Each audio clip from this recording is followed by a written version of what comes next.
Alrighty, YouTube. We are continuing our Tamiya flatbed trailer build. Yesterday we did step 1, step 2, and step 3. That was in our last video. Today we're going to do step 4 and step 10. Pretty straightforward steps to build the leg for the trailer to stand on and the axle. So, step 4, you end up building one of these guys. This is your leg that your trailer's going to stand on, like so. And then the release mechanism for the leg when you back into the trailer. What you're going to need part-wise is you need B5, B8, 2 of these little guys down here. They're on the end of the B tree, B plastic tree. These are B8. Oh no. I mean, these are B12. That's metal bag. 8 is the screw you put them in with. And then you've got, this is B9 and B3. Those are going to be all on that B tree. Just so you know where to find them. So, for this build, you're going to put your hook mechanism, hook side down, into this little runner, this channel right here, and your hook. They just made up together. And then you're going to put this little spring, which is going to be coming out of your metal bag 8 or metal bag 4. So this is metal bag B, and then it's going to be part number 4 in the metal bag B. And then you're going to use, out of metal bag B again, you're going to use part 17, which is this just a slide pin, nothing fancy. What you do is you very carefully take the pin and stick it through the first hole on this side, because the big side doesn't go all the way through. So you won't be able to, obviously you won't be able to get it started in that direction. So you put that through, get your spring so it's just kind of sitting in there, and very carefully slide this in, and then line it up, wiggle it if you have to until your pin sits all the way flat. Okay? Once you've done that, you take one of these little itty guys here. This is the tiny little screw, and that says it's from metal bag B, and it's part number 8. It's just a little 2 by 6 mil screw, and it goes in. There's a little hole right here that it goes in, and you just kind of run it down till you feel like it's in deep enough. You need it sticking out just a little bit, because that is where your spring hooks up for the release mechanism. So that's what gives you your spring back, so you can lock it back in. So that's done. Pretty straightforward. You can see it locks and springs. On the part B8, off part tree B8, or 8, or B, there is a little, let's see if I can get this to show up. There's a little itty bitty lever latch right there. Kind of hard to see, but that is where your spring sits. There's 2 little latch guys. There we go. That's where your spring sits. So, once that's done, we just set it aside momentarily, and we start with the other half. This one, I found out that it's actually easier if you do the leg portion first. So you shove your spring through, like so, and you can see it's got a little ring here. You got to lift that up and put it around this screw guy right here. Let's see if we can get to focus. Not going to happen. Right here, there's a spot for your screw to go, right where the tip of my Up there it goes. Right there. And that's where this part B12 comes in. It's just a little plastic washer. As you can see that there is not much to it, but it does have a flat part. That flat part actually points towards the body of the spring. So that way you have good flat spring, so you're not forcing that spring to spread open on the little loop they give you, so it doesn't eventually wear out. So, to do this, I found it easier if you can get the screw to stick to your driver, which I'm not going to be able to do, and do it upright, kind of. So there. And then make sure your flat part of that washer ring is up against the spring body, and just run it down tight.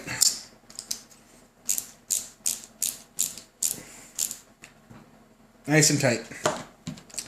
So, now you can see the spring is hooked down here with our little screw, and then the lighting's really bad. Sorry. There's that portion and our screw.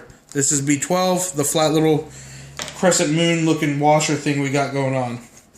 So, now with that portion done, your leg sits into the channel here, and you'll see on the channel right here is where your spring goes on the other side. So push it all the way up against, hook it with a tool. I just happen to have my razor blade in hand, and set the spring over top. The spring comes out of metal bag B, you know, because we're doing, most parts trees come out of B too, so we use our other crescent moon washer.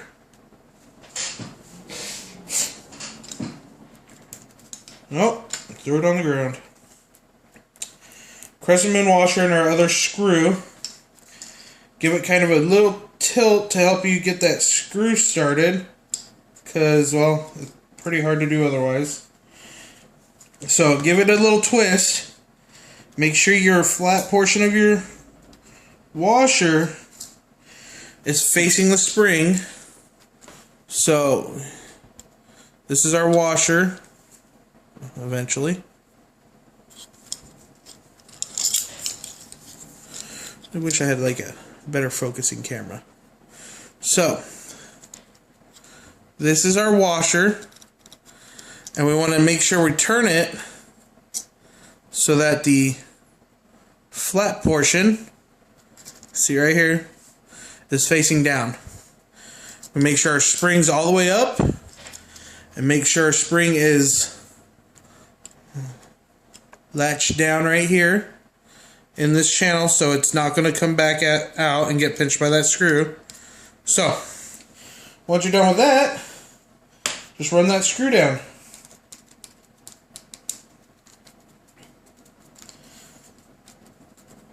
Alright.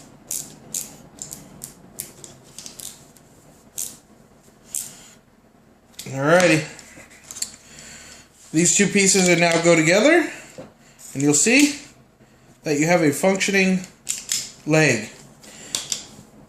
Now we're going to join these screws.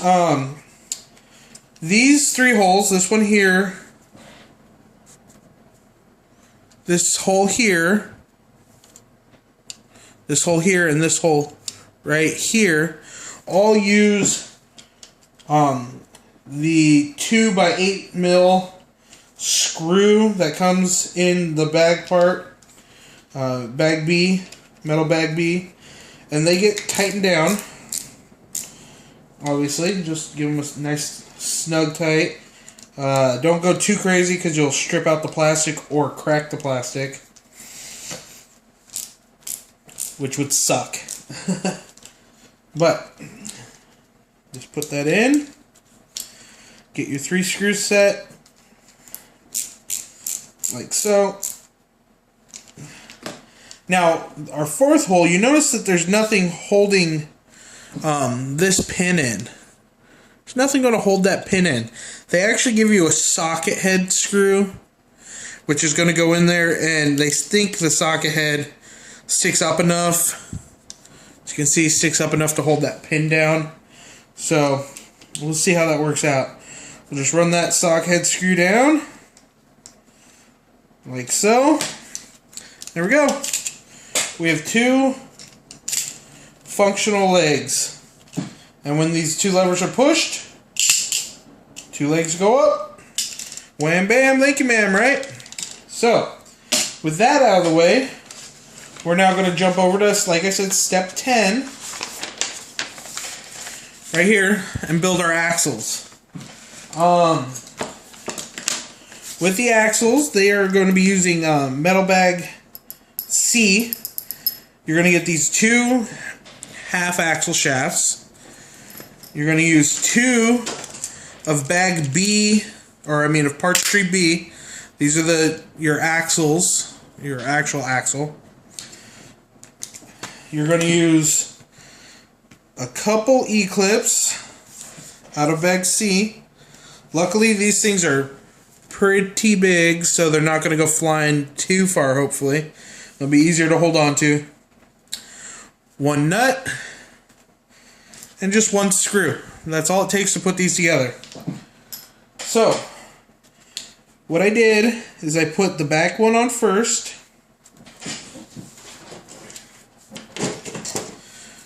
So you just put your back E-clip on first, like so, on both of them. Okay, like so. And then this is where our bearings come in, because we bought bearings instead of using the bushings like they wanted us to use. So, bearings.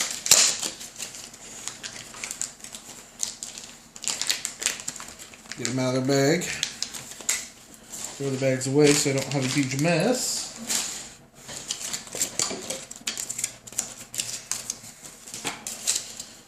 Alright.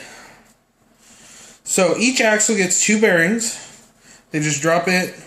The axle just drops through. Push them in. The other one, same deal. Two bearings. Push it in. And then we put our front E-clip on.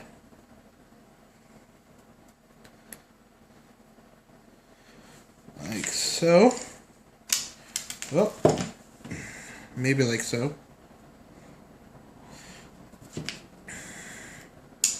So, one done.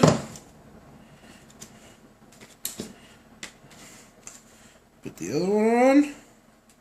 Now, if you don't have pliers, you can set them down on a hard work surface and just push, and they'll set in. Make sure you have a nice hard work surface. I'm using the soft mat so it doesn't quite want to set them very easily, but no big deal. Now the section calls for grease, but that's mainly if you're running the bushings. Because we're not running the bushings, we're running bearings, we shouldn't need any added grease, because these are sealed bushings or bearings. The grease is just to keep the bushings from eating away at the shaft too quickly. So they snap together like so. You take your one Phillips screw, goes through the center. Take your nut, put it on the other side, like so. Run it down tight. The cool part about these nuts is they have teeth on them, so they actually bite into the plastic. So you don't always have to use a driver to hold that. So, anyway, that's our axle. One done. I did the other one earlier. Don't need to show you how to make both of them, but that's that. So, we're done with those two steps. Last night, I did add one more thing to the frame to give it rigidity. And that would be step number 5. I actually did step number 4 and 5 in one movement, because you notice right here in the bottom of step 4 it says to make this plate, which is just your this part right here is where your trailer backs into, or your truck backs into and locks on. So it's just one screw, one tapered screw all the way through to a nut, and then screw it tight. Really don't think I need to show you guys how to do that, but I did do step 5 on it while I was doing it, or part of step 5, and we'll finish step 5 right now, is I actually installed this plate into the truck using 2 of plastic part B, and then I think they're B. Nope, they're plastic part C. These come off of your C tree. So I just put them on, just 4 screws, holds them together, and that's where your last plastic piece comes in. Right here. They make you wait to put this on because they put the nuts. You see we have nuts here. There's actually 2 nuts right here underneath this. And then you use just 2 screws on the backside right here, this screw and this screw, to secure it. So this back 2 plate or screws don't actually go through this plastic piece. No big deal. So, like I said, I lied totally hard last night. We used all 4 of the plastic 8s and the plastic 9s off of, what are they, Parts Tree D. So we used all 4 of them. And you notice that all of them have this little nub piece right here. See if I get it close so you can see. This piece right here. This is so you can center it for our wood planking. So this is the center point all the way down, and it lines up so you can see. So, but anyway, we'll finish step 5 real quick, and that would be installing our legs onto the part. It doesn't appear to matter which leg goes on which side. They just drop in like this. Let's make sure we still see that.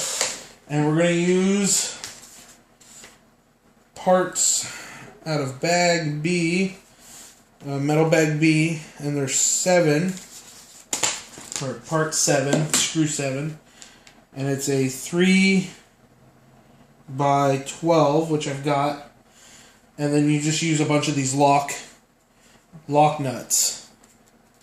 So we've got the holes in the frame, back in the towards the middle back portion. Obviously you need it further back because the trailer, these legs are actually right in front of where the trailer ends. So you remember that this portion is actually on the middle of my wheels. So your 2 wheels are going to be here, and then your end of your trailer sticks out just a little bit past that. So we'll just screw one of these on real quick so you can see what they look like. I'll do 1 screw in each side so we can flip it over and stand it upright. Goofy looking for right now.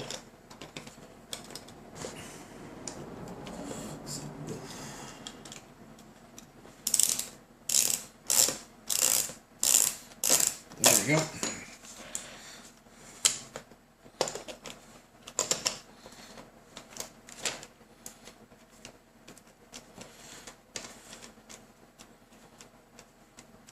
So that's one of the 4 screws they need, obviously. So, but we'll just flip those legs up, and voila! Once you put the tires on, the truck's going to stand about like that. See the legs, and then when you back your truck in, there's going to be a piece right here that we haven't built yet that bumps in. It's like a wedge.